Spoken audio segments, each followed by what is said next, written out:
Buenos días, jóvenes. Ya vamos Buenos a días. empezar con la Buenos clase días. de control administrativo o control empresarial que teníamos programada Profe, de 8 de la mañana a 10 de la mañana. Antes que todo, pues quiero dejarle un mensaje bien claro, y es que hemos optado por esta estrategia en vista de la emergencia sanitaria que estamos afrontando todos los colombianos por la presencia de esta pandemia del coronavirus o COVID-19. Entonces el mensaje de manera resumida es que te quedes en casa. Cuídate y cuida de los demás. Ese es el mensaje que les quiero dejar como preámbulo de este tema.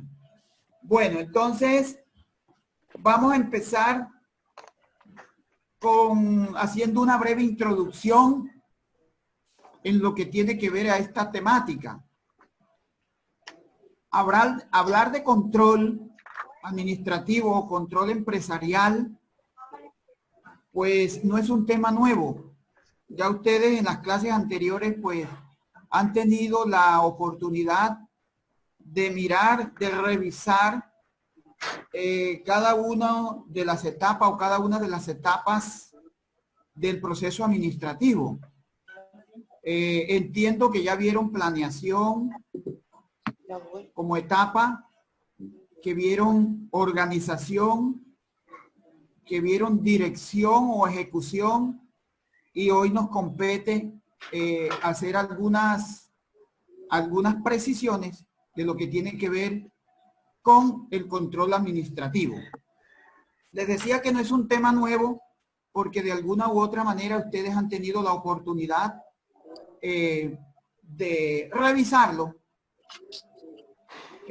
bien sea a través de la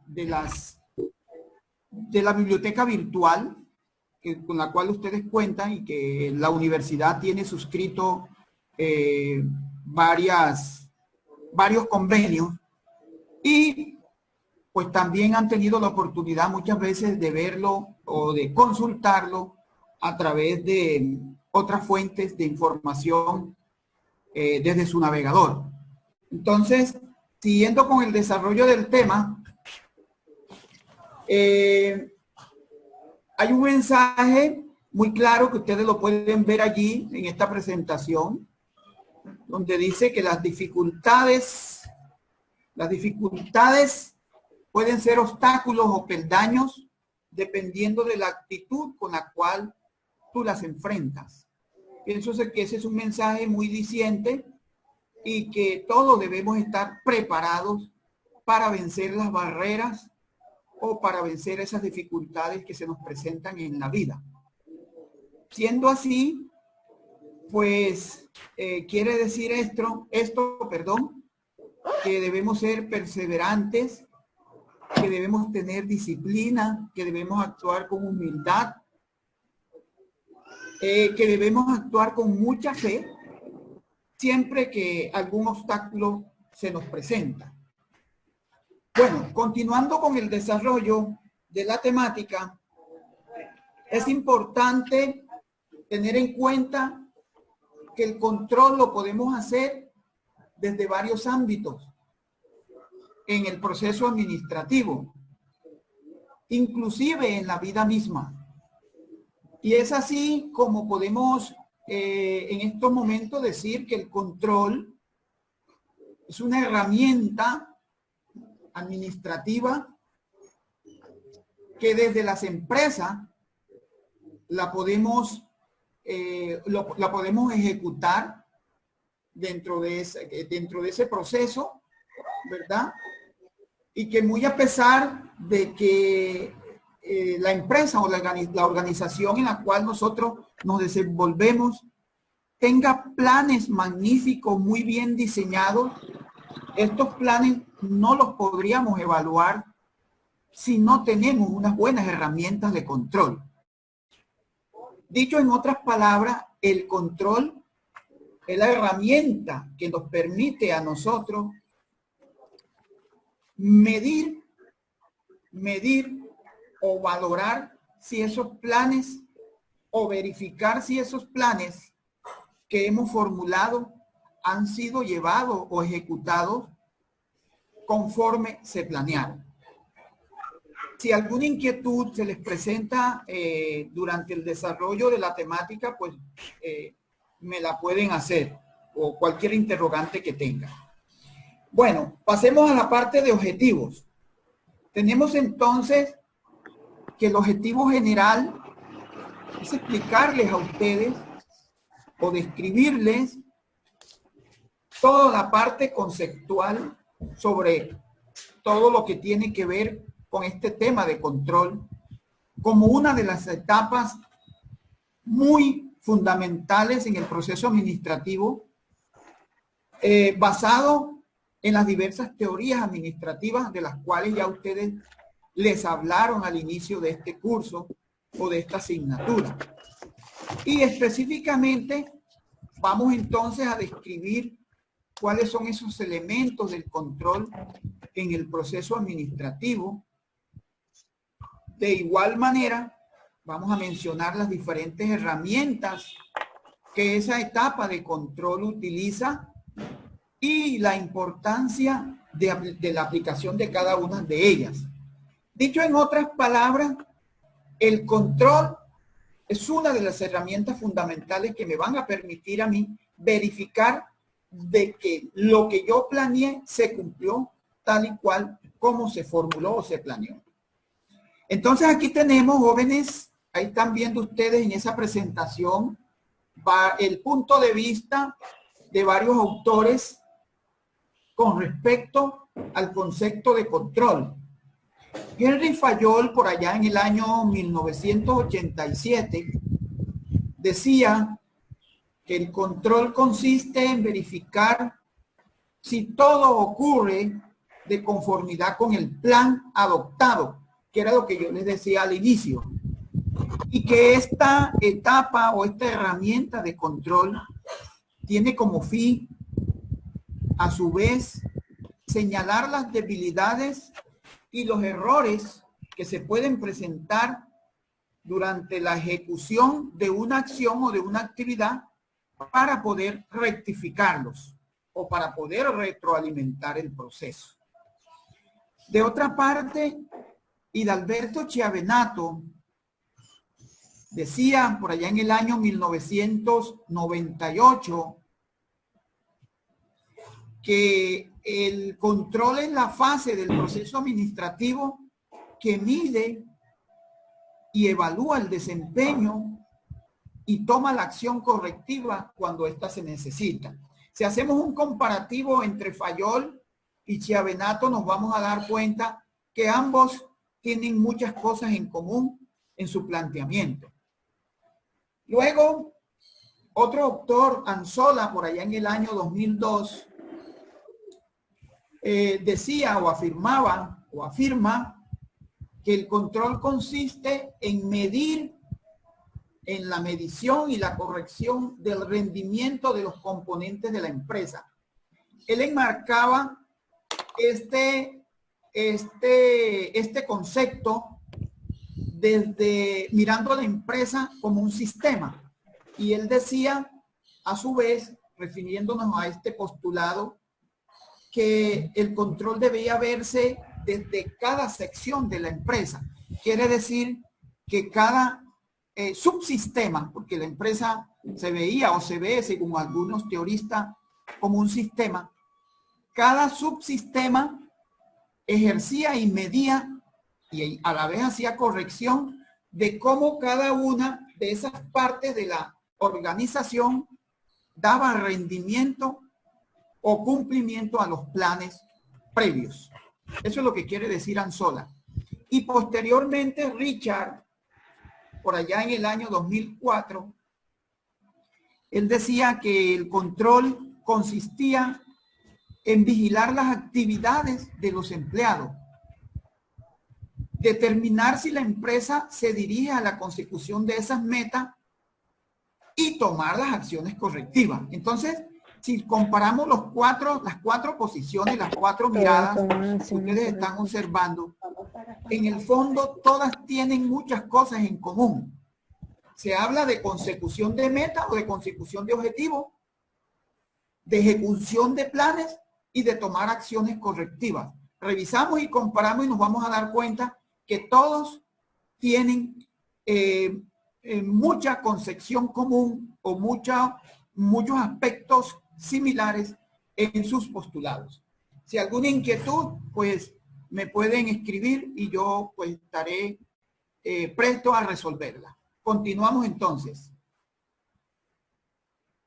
Entonces miren, de acuerdo, haciendo ya como una síntesis de lo que acabamos de discernir, tenemos varios conceptos en cuanto a control y podríamos decir que controlar es comprobar, controlar es verificar, regular, comparar con un patrón. Por eso yo cuando hago control debo tener un patrón, debo tener un indicador que me permita a mí comparar o medir o evaluar la acción que ejecuté.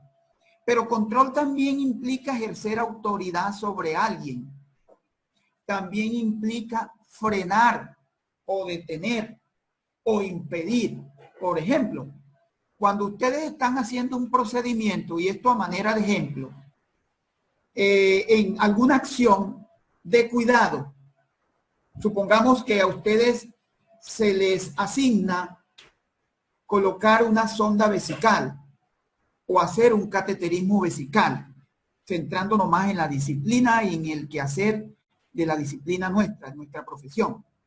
Y resulta que cuando ustedes están colocando, haciendo el procedimiento, el docente le dice, un momentico, contaminó el guante o contaminó los guantes.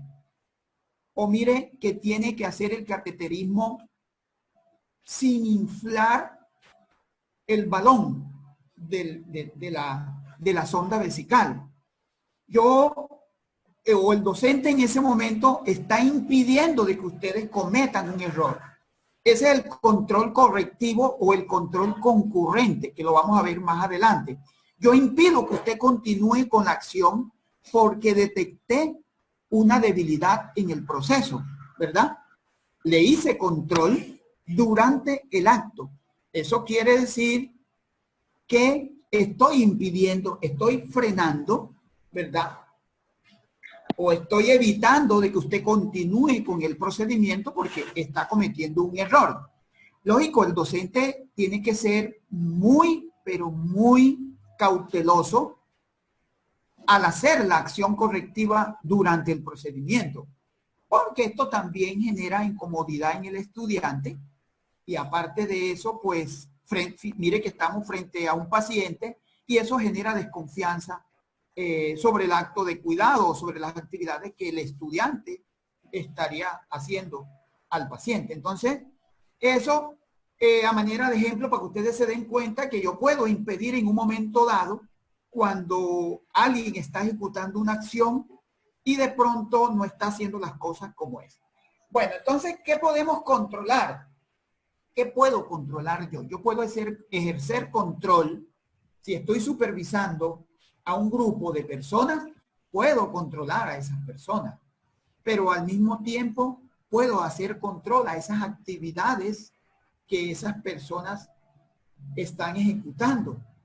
Puedo hacer control de bienes, control de recursos materiales, financieros, etcétera, etcétera. Y nosotros en el ejercicio de la profesión muchas veces hacemos esto. Controlamos personas porque tenemos un equipo de trabajo subalterno que depende de nosotros y por lo tanto tenemos que ejercer control sobre esas personas que hacen parte del equipo nuestro. Controlamos actividades porque de hecho cuando yo me acerco a un subalterno y le superviso una actividad, estoy ejerciendo control. Acuérdense que la supervisión hace parte del control. Yo superviso, evalúo para ejercer control, Entonces, esos elementos o esas herramientas nos sirven a nosotros para decir qué está bien y qué está mal. Controlo bienes. Yo hago control inclusive en lo presupuestal. No sé si recuerdan que en la clase de presupuesto, en uno de los ciclos, cuando veíamos presupuesto, en una de las etapas del ciclo presupuestal, yo hacía mención a esto. Entonces, podemos hacer control al presupuesto y yo le puedo, como ordenador del gasto de una empresa, decir, hey, un momento, nos estamos excediendo en el gasto. Estoy previniendo en ese momento, estoy evitando que nos desbordemos en la ejecución presupuestal. No sé si de pronto soy claro en esta parte. Y miren lo otro que dice ahí, perdón, son los elementos que deben someterse a control. Las personas, los bienes materiales, los recursos y las actividades.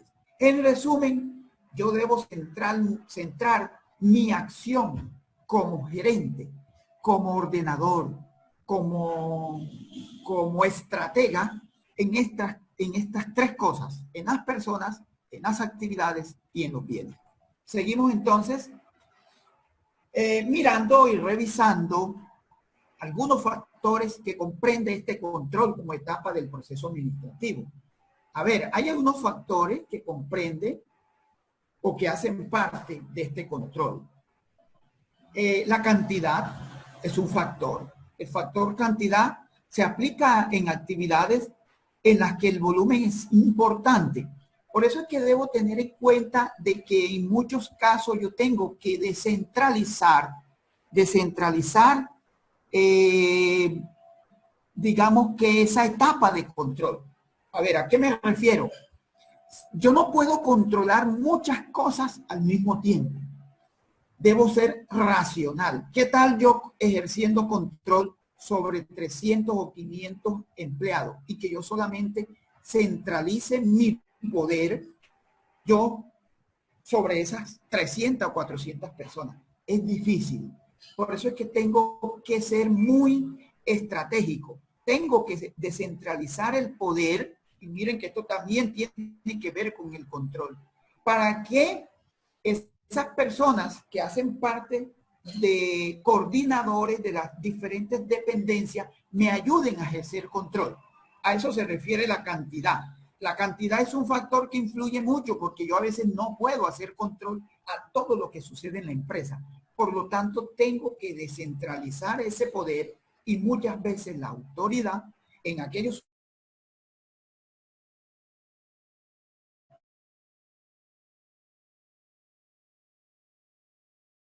en ese proceso de control. Si hay alguna duda, pues me dicen.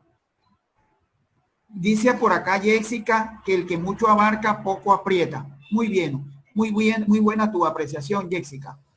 Entonces no puedo acaparar todo. El tiempo es otro factor. A través del factor del tiempo se controlan las fechas programadas.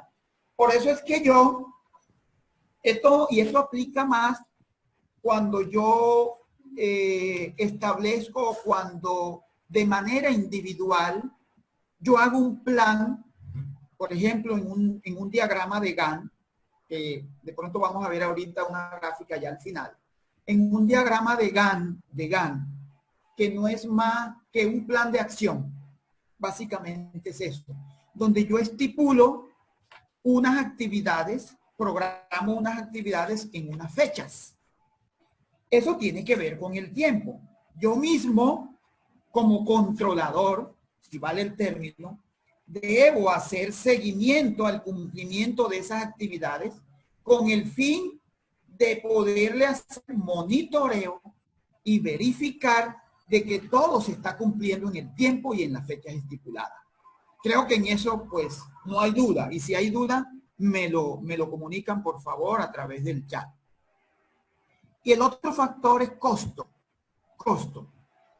El costo también hay que utilizarlo como un indicador de eficacia administrativa, ya que por medio de él se determinan las erogaciones de ciertas actividades. Eso era, o a eso hacía referencia yo cuando les mencioné lo de presupuesto. Yo puedo hacer el control de costo, y el control de costo básicamente significa eso. Yo puedo aplazar un costo. Si de pronto ese aplazamiento de ese costo o de esa erogación o de ese egreso, como se llama en la matriz presupuestal, no tiene mayor incidencia, sino más bien hay que mirar los costos-beneficios. Yo puedo aplazar ese costo, controlar los costos, dependiendo de qué tan benéfico sea para el funcionamiento de la empresa. Porque definitivamente hay costos que sí no los puedo aplazar, ¿verdad? Por ejemplo, los costos fijos en una empresa que tienen que de manera obligatoria pagarse, ¿verdad? Eso no lo puedo aplazar. Por ejemplo, el arriendo es inaplazable, el pago del arriendo, el pago de los servicios públicos, que creo que eso yo se lo mostré en un video en la clase de presupuesto, donde habla muy claro de que hay costos fijos, costos operativos que no son aplazables. Hay otros que pronto los puedo dilatar un poco y no implican o no tienen gran relevancia en el funcionamiento de la empresa o en la parte operativa de la empresa. Pero sí puedo aplazar otros costos que de pronto no tienen mayor incidencia. Y la calidad, que es otro factor, la calidad se refiere a las especificaciones que debe reunir un determinado producto o ciertas funciones de la empresa. La calidad es un factor de mucha importancia, porque a veces lo barato sale caro, como dice el refrán popular. Entonces la calidad hay que mirarla muy bien, porque por ejemplo, si yo estoy en una institución de salud, soy el gerente de una S o de una IPS, yo tengo que mirar muchos indicadores, entre esos la calidad del producto de consumo que yo oferto a los usuarios. No puedo comparar, y me disculpan, no lo hago con fines publicitarios, no puedo comparar la calidad de un producto Baxter o Rinco o Baxter, que es muy común, a la calidad de cualquier otro producto que de pronto vale menos, pero que no puedo mirar ahí la variable de costo. Tengo que mirar la calidad. Yo prefiero utilizar equipos de mejor calidad, de calidad comprobada como Baxter, que equipos de otra marca no reconocida. Entonces, por acá dice Elvia Meriño que permite brindar un mejor servicio. Entonces la calidad tiene mucho que ver con eso. No es igual una jeringa Rinco, que es de una marca reconocida, a una jeringa de otra marca que de pronto no tiene ni registro sanitario. Miren ustedes allí cómo la calidad se influye y es un factor que debo mirar cuando yo estoy haciendo procesos de control. Entonces, pienso que está claro esos 4 factores que acabo de explicar. No sé si hay alguna duda o alguien quiere opinar algo. Si no, pues pasamos a la siguiente presentación, a la siguiente diapositiva. Entonces, miremos la importancia. Entonces, ¿por qué el control es importante? Y esto tiene relación con lo que acaban de decir ustedes, especialmente Elvia. Dice, permite brindar un mejor servicio. Entonces, miren que acá arriba dice, crea mejor calidad. Por eso que el control garantiza, entre comillas, podríamos decir, una mejor calidad en la prestación del servicio. El control también nos permite a nosotros, y es importante porque nos permite enfrentar el cambio, producir ciclos básicos más rápidos. Quiere decir esto que si yo hago control, los procesos se afinan, ¿verdad? O se perfeccionan, logrando de que se hagan de manera más rápida. Y también se considera el control como un valor agregado. Y eso de valor agregado tiene mucho que ver con la parte de marketing, o mercadeo, que es un tema que vamos a ver en la clase del día de mañana.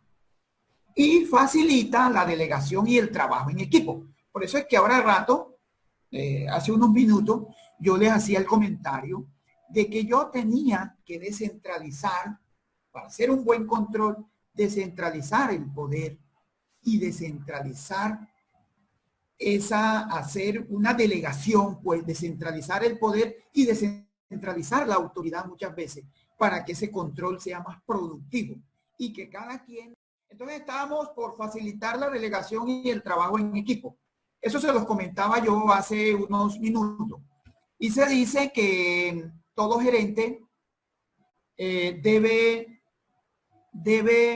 descentralizar, debe delegar en su subordinado ese proceso de control o esa etapa de control. Cada quien desde su dependencia puede ejercer control a las personas que tiene a su cargo.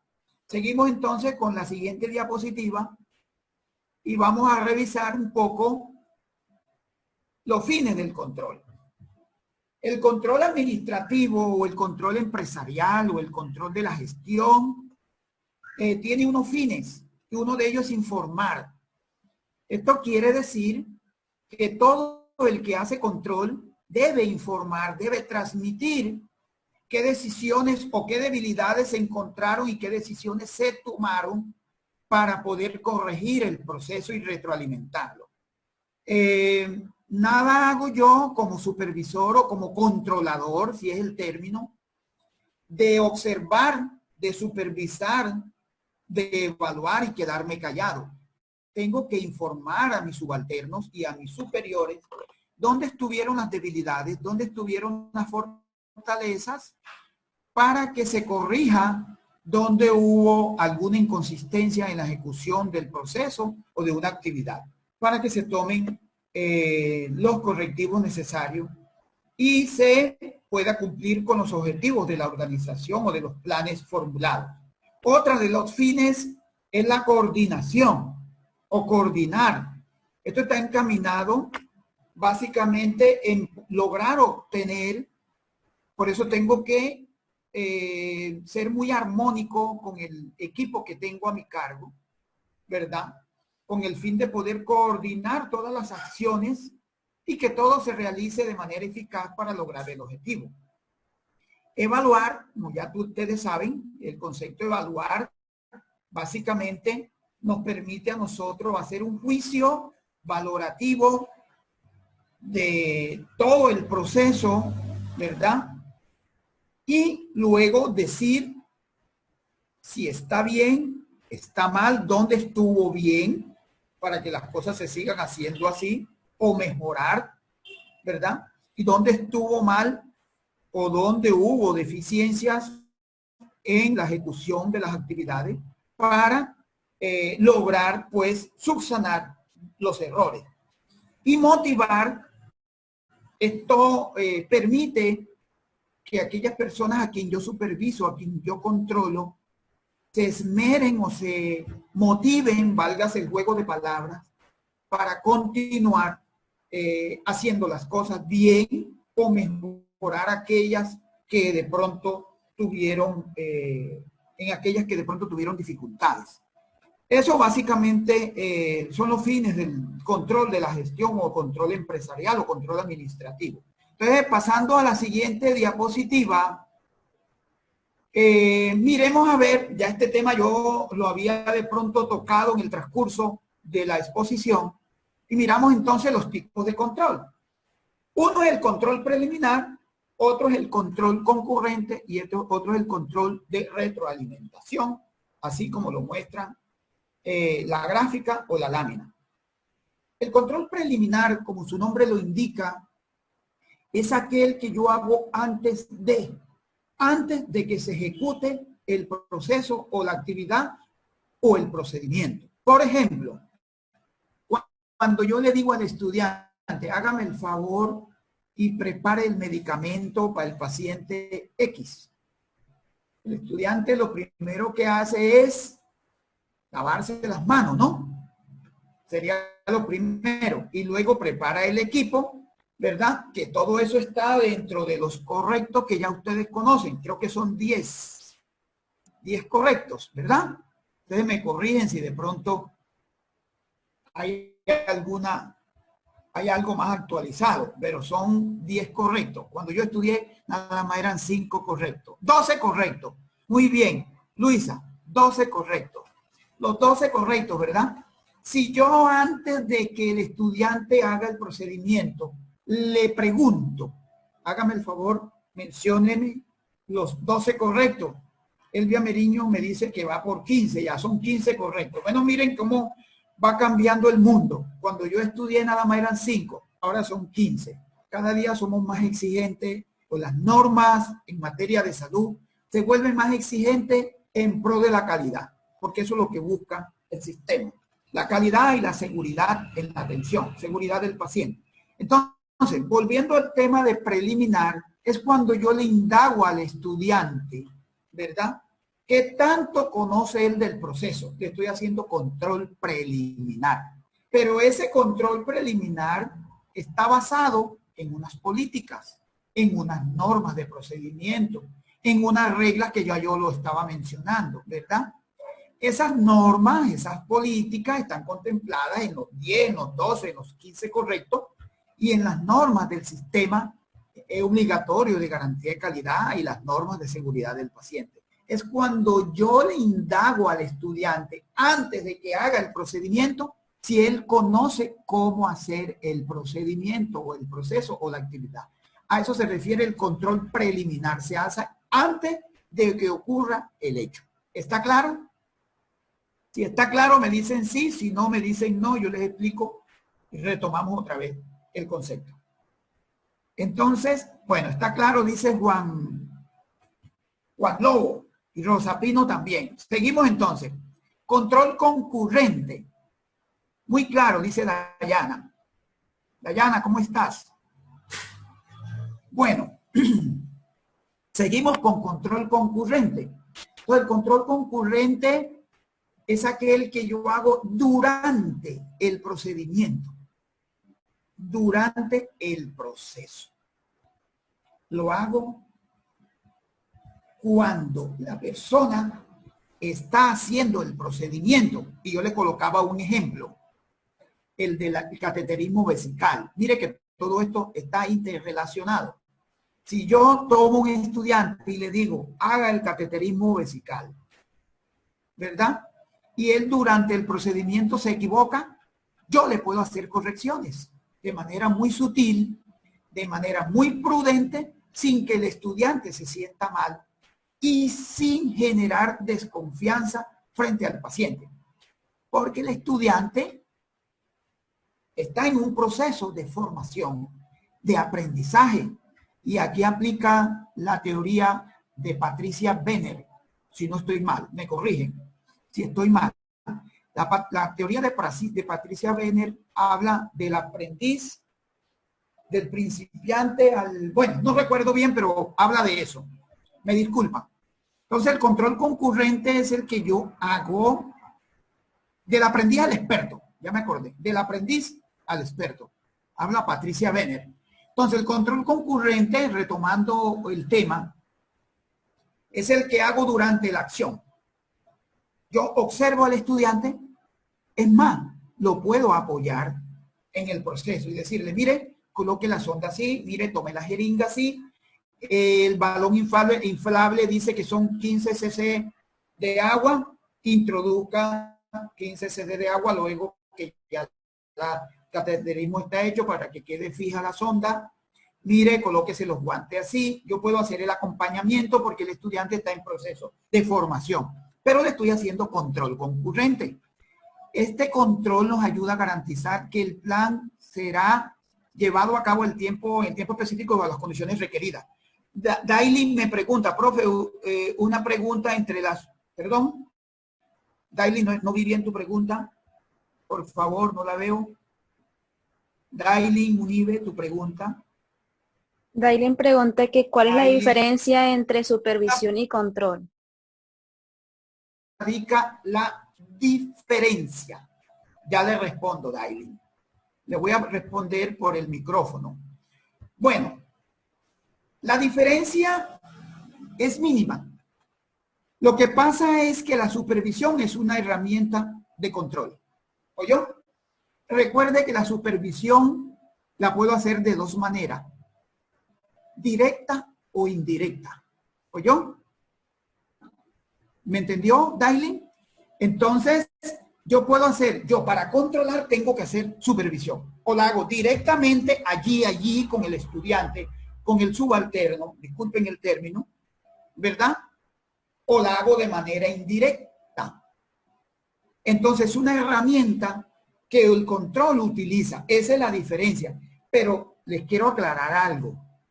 Yo no puedo hacer control si no hago supervisión. La supervisión la tengo que hacer de todas maneras, o indirecta o directa. ¿Cuándo la hago directa? Cuando observo en tiempo real la ejecución del proceso. ¿Y cuándo hago de manera indirecta? Cuando yo le pido al estudiante y le digo, venga acá, cuénteme cómo ejecutó el procedimiento. Y el estudiante me dice, profe, lo hice de esta forma. Y eso tiene que con postcontrol, de retroalimentación. O yo observo en la nota de enfermería, reviso a través del registro de la nota de enfermería, ¿verdad? O por medio de un trabajo, como lo dice acá Elvia, escrito por medio de una narrativa, por medio de un informe, ¿verdad? Lo reviso y digo, hombre, aquí usted tuvo una debilidad, aquí lo hizo muy bien, acá pasó esto.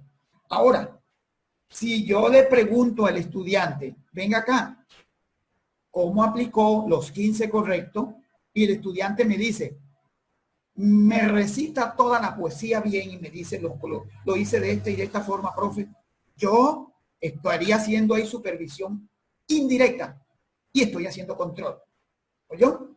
Entonces miren que la diferencia está allí, en que la supervisión es una herramienta del control, pero yo no puedo hacer control si no hago supervisión del proceso, que lo puedo hacer directa o indirectamente. No sé si está claro la respuesta. Ustedes me dirán. Sí, profe, gracias.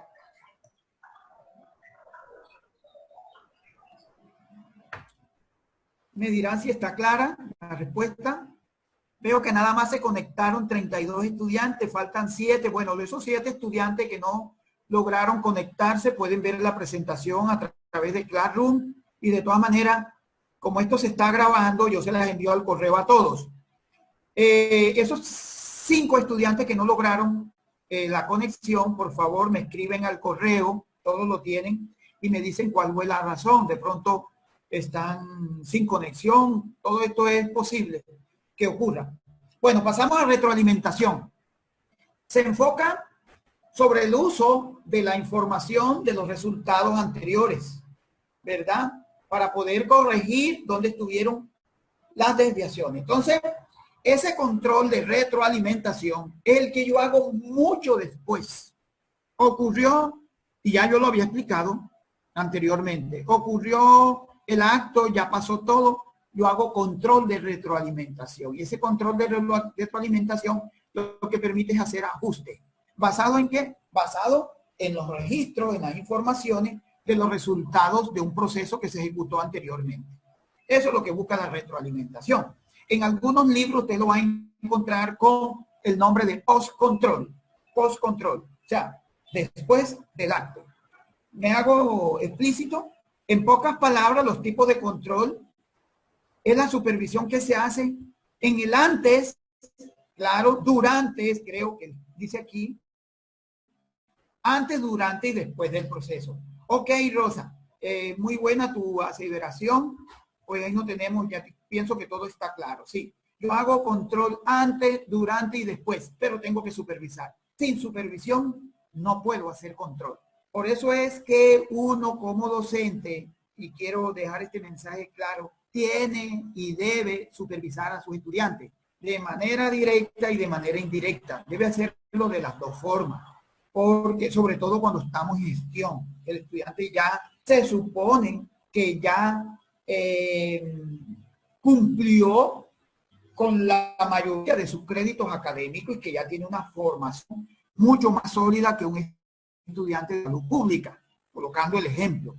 Los estudiantes de gestión 1 lo supervisa indirecta e indirectamente. Y pienso que más indirectamente.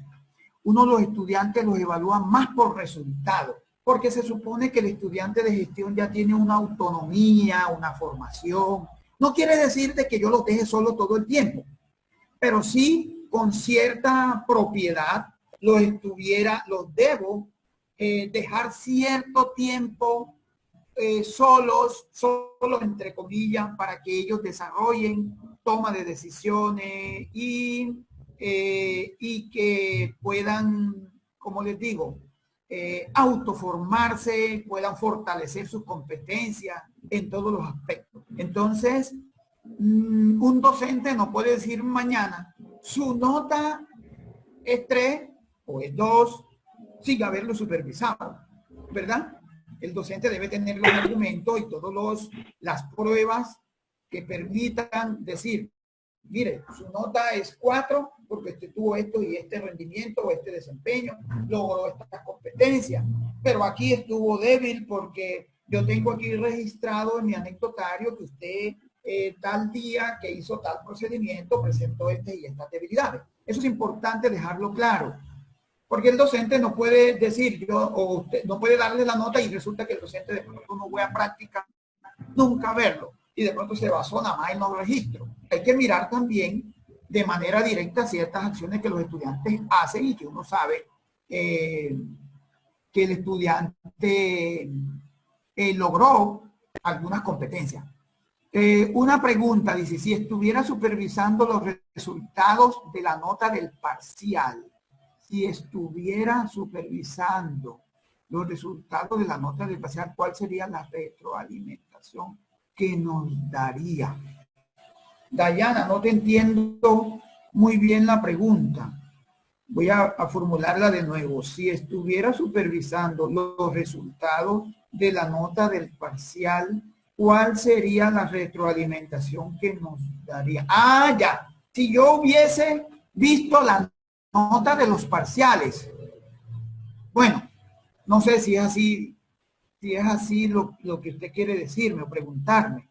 Si yo estuviera viendo las notas de los parciales, ¿cuál sería la retroalimentación? Bueno, la verdad, Dayana, es que no he visto las notas, porque entre otras cosas, fíjense que no les pudimos socializar la nota del parcial por todo esto. Ustedes saben que la nota del parcial, pues indudablemente hay que hacerla en vivo y en directo, de manera presencial, para que ustedes miren el parcial, cómo lo respondieron y nosotros poderles decir, mire, esta pregunta, la verdadera no es esta, sino esta, por esto y por esto y por esto, ¿verdad?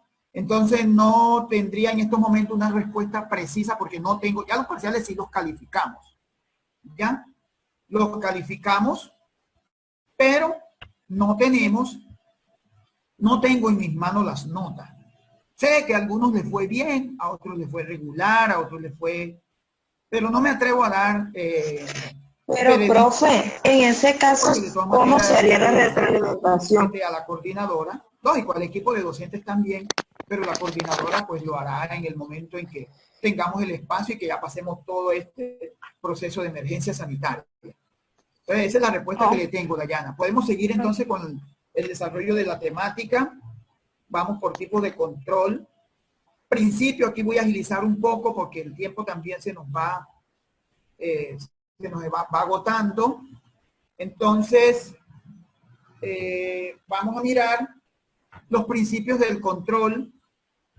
Principios del control. Dentro de esos principios del control, tenemos varios principios. Tenemos el principio de equilibrio,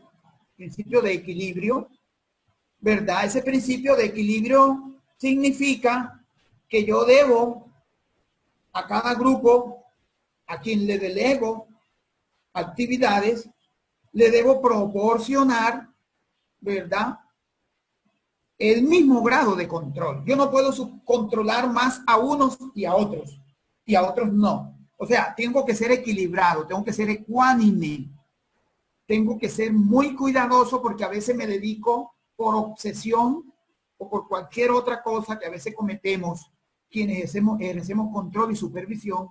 A veces le hago control más a unos que a otros. No, debe ser equilibrado, equitativo, como dice Dayana Rojas, debe ser equitativo. A todo el mundo lo voy a controlar por igual, para no crear sesgos y para no crear inconformidad en el grupo que controlo, ¿verdad?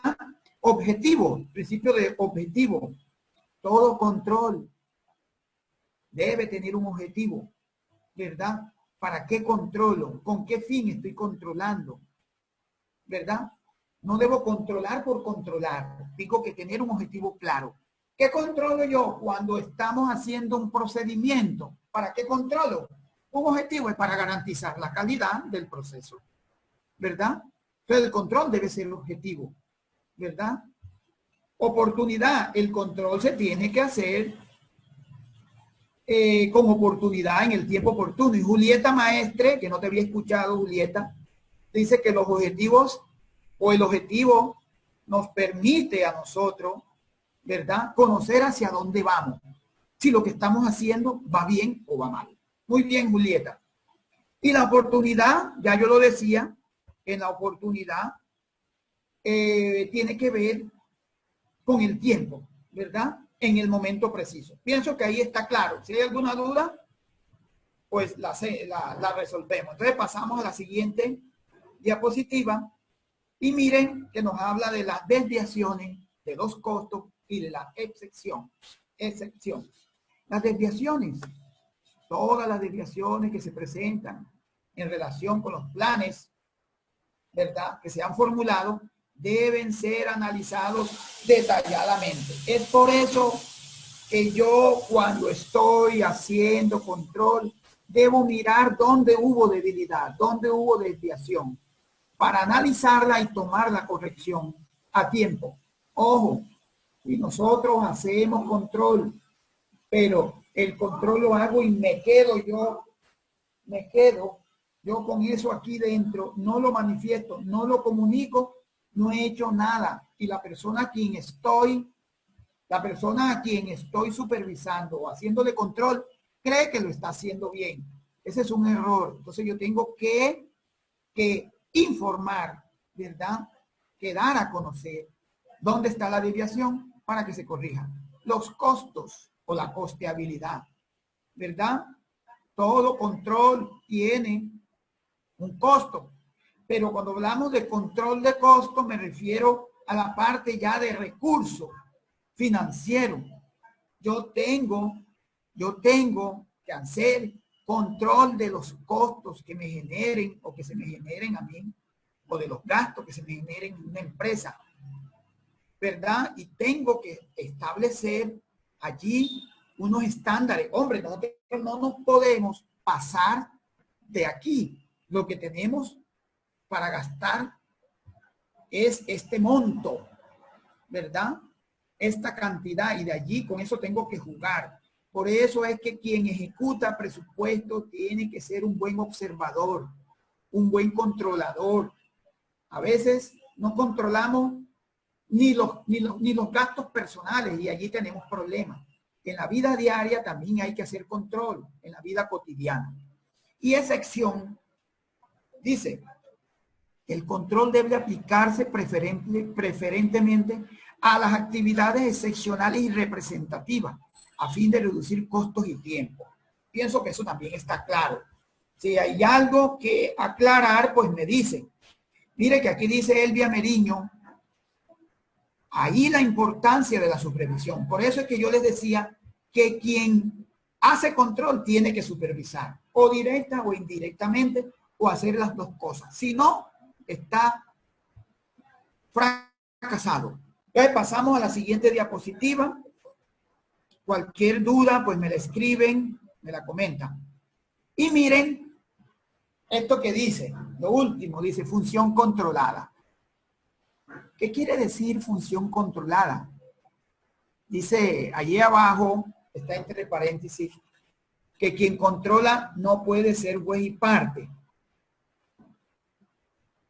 Bueno, eso amerita una discusión y dice que este principio es básico, ya que señala que la persona o dependencia que realiza el control no debe estar involucrada con la actividad controlada. Por eso hay que ser muy cuidadoso. y hasta muy ético, ¿verdad?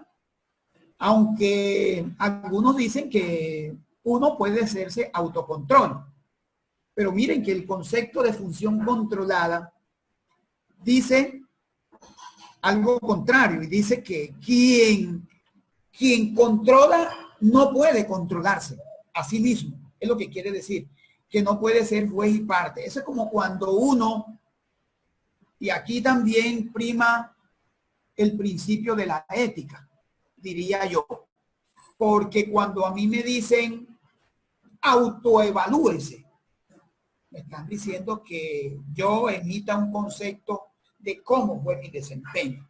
También entra a jugar allí la ética, ¿verdad? Los principios éticos. Pero la función controlada dice que no debe haber conflicto de intereses. Aquí lo dice también Belsi. Belsi dice no debe haber conflicto de intereses y eso es muy cierto. Y Juan Diego dice que se podría decir entonces que el control juega un papel muy importante en el proceso administrativo y que la persona que lo ejecuta debe ser una persona neutral, pero además transparente y ética. Por eso yo les decía que jugaba mucho la ética de la persona. No puede ser parte de la actividad porque alteraría el desarrollo de este control. Claro que sí, Rosa. Podría alterar los resultados. Si yo pero también tengo que mirar ese valor ético que usted tiene para hacerse control. Eso, ahí juegan muchos papeles y juegan muchas variables que tendríamos que entrar a revisar, por lo que ya hemos dicho. No puede ser parte de la actividad porque alteraría el resultado de ese control. Sí, claro que sí. Ok. Me disculpan. Bueno, fallas, ¿qué fallas podemos cometer? Algunas de estas ya las hemos ido aclarando. El papel del analista o de quien controla debe ser objetivo. Mire que ya lo dice. Y centrarse en las técnicas utilizadas y los criterios que le fundamentan para no caer en errores típicos de la supervisión como son los siguientes. Ya los vamos a definir cada uno. Cacería de brujas. Esa es una falla. Y ahorita lo miramos. La obsesión, que creo que yo lo había dicho. El esparcimiento de responsabilidad y la nostalgia. Pasemos y definamos cada una de esas fallas en la otra diapositiva. Entonces miren lo que dice de esas fallas en el proceso de control. ¿A qué se refiere cacería de brujas? Dice que el sistema se encamina a la búsqueda de síntomas y culpables en vez de causa y posibles soluciones. Es aquella persona que no busca dónde está el problema. No busca la fiebre busca la fiebre en la sábana, como dice el refrán. Busca la fiebre en la sábana, mas no cuáles son las posibles causas y esas posibles soluciones. O sea,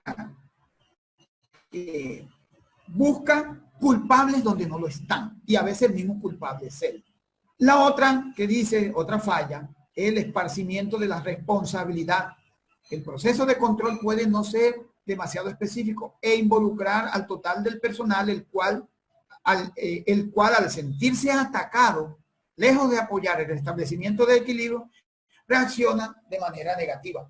Claro, cuando yo esparzo la responsabilidad, pero no soy preciso y le digo a todo mi equipo, no, les toca, hoy tenemos 20 pacientes, hay 10 auxiliares, bueno, atiendan los 20 pacientes, pero no delego de manera específica qué le toca hacer a cada quien, cuál es la responsabilidad, entre comillas, porque sigue siendo mía, o cuáles son las actividades que le delegué a cada uno. De pronto ellas no se ponen de acuerdo porque yo no armonicé el equipo, y armonizar el equipo de trabajo es decirle, delegarle a cada uno, organizar las actividades que le toca a cada uno, ¿verdad?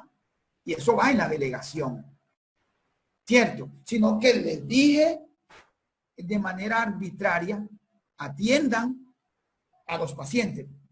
No hubo unidad de mando, no hubo dirección, no hubo direccionamiento ni delegación, como lo dice Elvia. Claro que sí. Es necesario que haya unidad de mando para que todos actúen bajo una misma dirección y cada quien haga lo que le compete hacer. Y la obsesión es aquel controlador que se vuelve obsesivo y nada más supervisa una sola cosa a una sola persona, ¿verdad? Y hay demasiadas infecciones hacia un solo proceso o hacia una sola persona, a una sola persona. Eso se nos convierte en un círculo vicioso y la persona puede verse afectada moral o se puede ver afectada emocionalmente porque cree que lo están persiguiendo. Porque el controlador o el jefe inmediato solamente la observa a ella o la controla a ella o la supervisa a ella o la evalúa a ella. Se convierte en una obsesión. Eso es otra falla. Y a veces algunos docentes caemos en ese error. Por alguno de los errores de la supervisión que ustedes creo que lo vieron o lo van a ver, o lo vieron en educación, si no estoy mal, errores de la supervisión. Y la nostalgia, ¿verdad? Dice Angie Quintero que el controlador debe ser objetivo. Eso es muy cierto. Muy bien, Angie. La nostalgia pone demasiado énfasis en lo que pasó. Y esto a veces limita la toma de medidas. Jessica nos dice que por eso es importante lo que decía Juan, una transparente. Muy bien. Y la nostalgia tiene a veces que ver también con la obsesión. A veces le ponemos énfasis en una cosa del pasado, en algo que sucedió y entonces eso como que marca a la persona que controla. Pasamos a la siguiente diapositiva. Proceso metodológico para el desarrollo del sistema de control. Bueno, ya esto pues está bastante trillado. Yo para hacer control, ¿qué hago? Hago un diagnóstico. Chicos, que esa clase, pues una parte que yo no alcancé en el espacio presencial a terminar, pero yo de todas maneras se las voy a subir, ¿oyeron? Toda la diapositiva que tenemos en el diagnóstico. Y cuando terminemos esta emergencia, pues si necesitamos algún espacio presencial, yo me comprometo, ¿oyeron? Aclarar algunas deficiencias que de pronto hayan quedado. Diagnóstico institucional, tengo que identificar procesos claves, a qué le voy a hacer control específicamente, y tengo que diseñar un sistema de indicadores. Eso va a ser una clase posterior, en la otra semana. Tengo que diseñar indicadores. ¿Qué es un indicador? Sé que me permite a mí medir, ¿verdad? ¿Qué es un indicador? Un termómetro es un indicador. Para medir la temperatura, es una unidad de medida que me permite a mí decir el paciente tiene fiebre o no tiene fiebre, pero basado en unos rangos, en unos estándares. Y puedo decir, la temperatura normal está entre 36.5, 37 a 37.5, máximo. De ahí para allá es fiebre o hipertermia. Y si está en menos de 36.5, digo que tiene hipotermia. O sea que está baja la temperatura. Entonces tengo que jugar con un indicador y un patrón. Seguimos con la otra diapositiva. Son parámetros para evaluar de forma estandarizada. Muy bien, Elvia. Seguimos con la siguiente diapositiva. Tengo que mirar, el entorno. ¿Cuáles son los objetivos de la empresa? Tengo que mirar la estructura de la organización. ¿Cómo está su organización desde el organigrama? ¿Cómo está? ¿Cuáles son las distintas áreas funcionales? Si tengo que supervisar a todo mi talento humano. Si yo pertenezco al área de urgencia, tengo que supervisar a mi equipo de urgencia. Tengo que mirar también el tamaño de la empresa, la cultura de la empresa, la cultura organizacional, para poder motivar a mi gente, a mis subalternos, a que yo soy quien controlo y por lo tanto no deben verme como una amenaza. Ya se nos va a cortar la presentación, bueno, pero haremos el intento de ingresar. Ya hay 35 participantes, solo nos faltaron 2, pasamos a la siguiente diapositiva. Siguiente diapositiva. Y miren, aquí es una retroalimentación que yo hago en el control, los tipos de control que hay, los principios que ya los miramos, los definimos, seguimos. Siguiente diapositiva, con la siguiente diapositiva. Elementos de ese control, de ese proceso de control, los elementos de ese control tienen que ver con unos estándares que pueden ser de cantidad, de calidad, de tiempo y de costo, con la evaluación del desempeño, con la comparación de ese desempeño, teniendo en cuenta un estándar, como se decía, y con una acción correctiva. Esos son los elementos que utiliza el control. Pasamos a la siguiente. Yo hago establecimiento de estándar para medir la calidad, la cantidad, el tiempo, el costo, ¿verdad? Correcto. Pasamos a la siguiente. Miren, hay tres cosas importantes. Cuando yo tengo a cargo un personal, yo ¿qué hago? Evalúo el desempeño y al evaluar el desempeño hago control, comparo ese desempeño. ¿Con qué lo comparo? Con un estándar y hago la acción correctiva. Por ejemplo, yo presumo, si yo estoy en un programa de promoción y mantenimiento de la salud, pero yo quiero aplicar control, hay un estándar que dice que una enfermera debe atender 3, demorar mucho. Ya estamos terminando. Ya estamos terminando el proceso.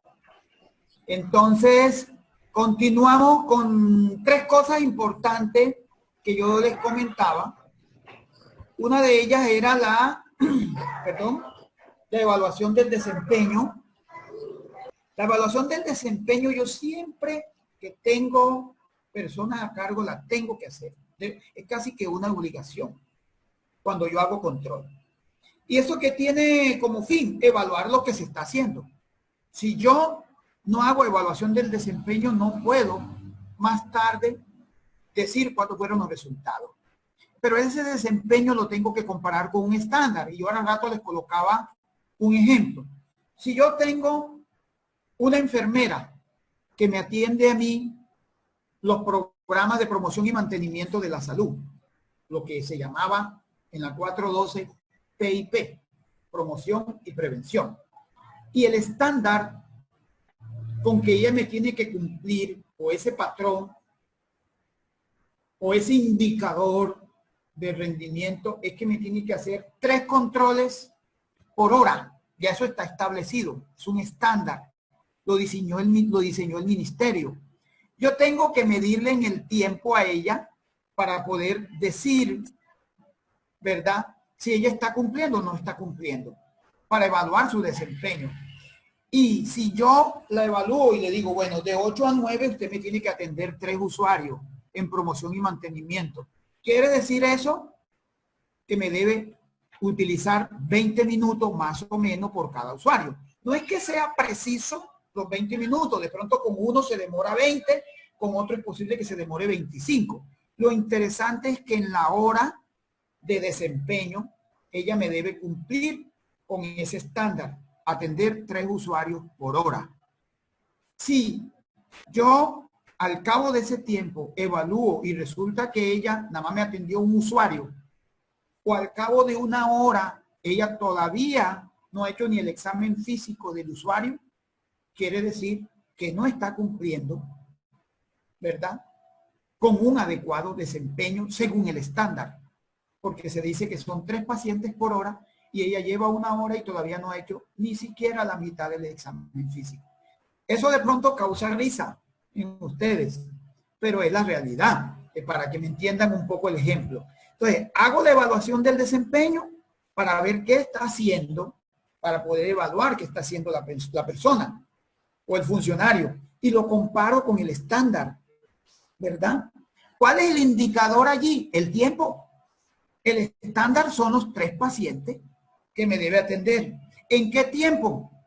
¿Cuál es el indicador? El tiempo. En 20 minutos cada usuario. No sé si está claro el mensaje, chicos. ¿Ustedes consideran que el mensaje está claro? Pues entonces seguimos. Y miren que la acción correctiva busca corregir el desempeño para el adecuado estándar esperado. Ya yo lo explicaba. Es más, miren que aquí ya estamos adelantándonos casi que a la clase que sigue por allá en la otra semana. Esto, por supuesto, lo dice Elvia, me permite a mí identificar debilidades y fortalezas en los protocolos. Claro que sí, en los protocolos, en las guías de servicio, en las guías de atención, etcétera, etcétera. Continuamos con la siguiente diapositiva. Que, bueno, esto es como que un resumen, una síntesis de lo que acabo de decir y lo que acabo de explicar. Mire que el control tiene unos elementos que se llaman estándares e indicadores, que tiene evaluación de desempeño, que compara el desempeño, que tiene una acción correctiva. Si no hago acción correctiva, jóvenes, no he hecho nada. He sido un mal supervisor. Por eso es que uno cuando está como docente tiene que corregir las desviaciones de sus estudiantes. No al momento de darle la nota, sino antes, durante e inclusive después. Ese es un proceso de formación que es dinámico. La supervisión debe ser dinámica, proactiva, formativa, igual que el control. Yo controlo para formar a los estudiantes, para ayudarlos a que ellos sean capaces de desempeñarse en el ámbito laboral o en su vida personal inclusive, porque recuerden que aquí estamos formando no solamente profesionales. Antes que formar un profesional, estoy formando personas revestidas de valores, de principios. Yo pienso que la misión del programa busca eso, formar, antes que profesionales, formar personas que puedan desempeñarse de manera adecuada en el ámbito laboral, familiar, social, etcétera, ¿ya? Y que den buen ejemplo a la sociedad. Y como herramientas que las utiliza el control, ahí están, ya lo habíamos dicho, utilizan la supervisión, la evaluación y la auditoría. Que no les había mencionado la auditoría, pero porque eso hace parte de la supervisión. ¿Ya? Creo que vieron una clase, o creo que vieron o la van a ver una clase de eso. Y el control interno, también debo utilizarlo, el control externo. ¿Qué es el control interno? El control interno es cuando lo hace un miembro de la misma empresa. Y el control externo es cuando lo hace una persona de afuera, que no está vinculada a la empresa, pero que está autorizada para hacerlo. ¿Quedó claro? Allí en ese link que les estoy mostrando, allí en esa diapositiva, ustedes lo pueden consultar en un link es un video corto, casi de 5 minutos, donde se les hace una reflexión de cómo es el control empresarial. Ya cada uno lo puede ver. Pasamos a la siguiente diapositiva. Roxana Chacón Oñate, ¿verdad? Nos está diciendo aquí, por eso, voy a revisar aquí lo que ella manda. Por eso, aunque puedo planear, organizar, dirigir muy bien, pero si hay fallas en el control, no tendrá éxito el proceso. Claro está. Perdón. Yo se los decía ahora rato. Si yo no soy capaz de decir dónde están las fallas del control, el proceso se cae. Debo decir dónde falló. Por eso es que yo le tengo que decir a mi estudiante durante la práctica, joven, usted está fallando aquí, tiene que mejorar para que él se pellizque. Perdonen el término, para que él se motive. Pero tengo que saberlo decir. Ok, seguimos. Hago control a través de las diferentes técnicas, con la parte contable, con auditoría. Yo puedo hacer control desde los presupuestos, desde los reportes que me dan, desde los informes. En fin, hay muchas formas de hacer control. Puedo hacer control dependiendo si hay un diagrama, hay una programación. Aquí me hablan de un diagrama de Gantt, que creo que yo se los mencioné. Creo que por ahí hay una diapositiva que habla de eso. Vamos a mirarla. El diagrama de Gantt. Miren lo que ahí está. Y este diagrama ustedes lo hacen, chicos, cuando están en trabajo de grado. Es el cronograma que ustedes hacen de cada una de las etapas de su tesis de grado, ¿verdad? Es un cuadro, no tiene cosa del otro mundo, donde yo programo en una columna las actividades, ¿verdad? El nombre de la actividad, el nombre del responsable, en este caso sí, es para mí, sería yo, ¿verdad? Coloco unas fechas, cronograma, voy diciendo en qué fecha voy a hacer cada acción y el porcentaje de cumplimiento o la meta que debo lograr, ahí están señalando, porcentaje de cumplimiento. No hay un diagrama de Gantt que sea estándar. Eso depende de las tareas, de la institución, de las actividades que yo quiera programar. No es que este sea el único diagrama de Gantt. Hay muchos. Yo lo programo o lo hago de acuerdo a mi necesidad, de acuerdo a la institución, de acuerdo al servicio donde estoy. Es una tabla donde yo programo qué actividades voy a hacer y qué metas quiero lograr. Yo al final podría poner una columna. Supongamos que tengo bajo porcentaje de cumplimiento en las citas de crecimiento o de atención a la primera infancia o crecimiento y desarrollo, como se llamaba antes. Baja cobertura en el programa de crecimiento y desarrollo. Yo puedo programar unas acciones en la fecha y decir, si hay 100 usuarios que están incumpliendo a los controles de crecimiento y desarrollo, al final del mes de mayo, yo debo haber rescatado por lo menos el 90% de los usuarios. ¿Cuántos serían? 90 usuarios, porque si de 100 que tengo que están faltando al control, pero yo a 30 de mayo logré en esa fecha que de esos 100, 90 vinieran nuevamente al programa, a la cita, ya yo estoy cumpliendo una meta bastante aceptable y muy ambiciosa. Ahora sí, yo me programo la meta y digo, cumplir al 30 de mayo con que todos o lograr que todos los usuarios del programa de crecimiento y desarrollo acudan al programa. Perfecto, magnífico. Yo de esta forma pues ya estaría cumpliendo a este diagrama o a esta programación. Bueno, jóvenes, pues con esto hemos dado por finalizada la clase. Al momento tengo 34 participantes. Vuelvo y me mandan a decir por el chat, por el WhatsApp, cuál fue el inconveniente para yo explicarlo también.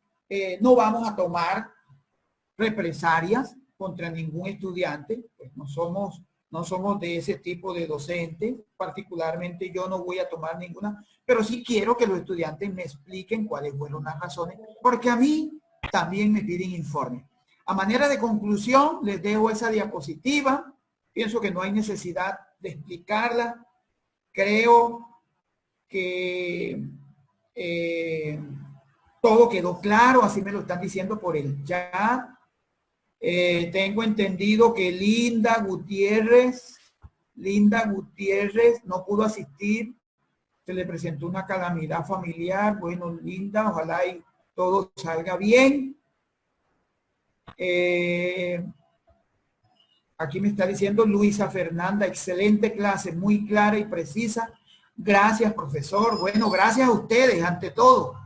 De pronto les pido disculpas, ustedes saben que este es un ambiente virtual donde a veces uno no cuenta con una señal 100% óptima, a veces se cae. De igual la plataforma Zoom también tiene sus tiempos, está programada en unos tiempos. Les pido disculpas, de pronto algún error, que creo que no lo hubo. Sin embargo, pues la presentación va a quedar colgada en la web y ustedes van a tener pues el espacio. De todas maneras, aspiramos que al finalizar esta pandemia, esta emergencia, podamos tener algún espacio en una semana, qué sé yo, no sé, eso lo coordinaremos con la profesora Cruz Estela, para que aquellos estudiantes que de pronto tengan dudas en alguna temática en ambientes virtuales, les podamos aclarar. Un abrazo a todos de lejos, un abrazo virtual más bien, porque no nos podemos dar abrazo en vivo y en directo, por lo que ya ustedes saben. Entonces, un abrazo virtual más bien a todos y nos vemos mañana en el tema de mercadeo. Gracias a Rosa Pino, que nos apoyó muchísimo, Gracias a todos. Que estén muy bien. Chao.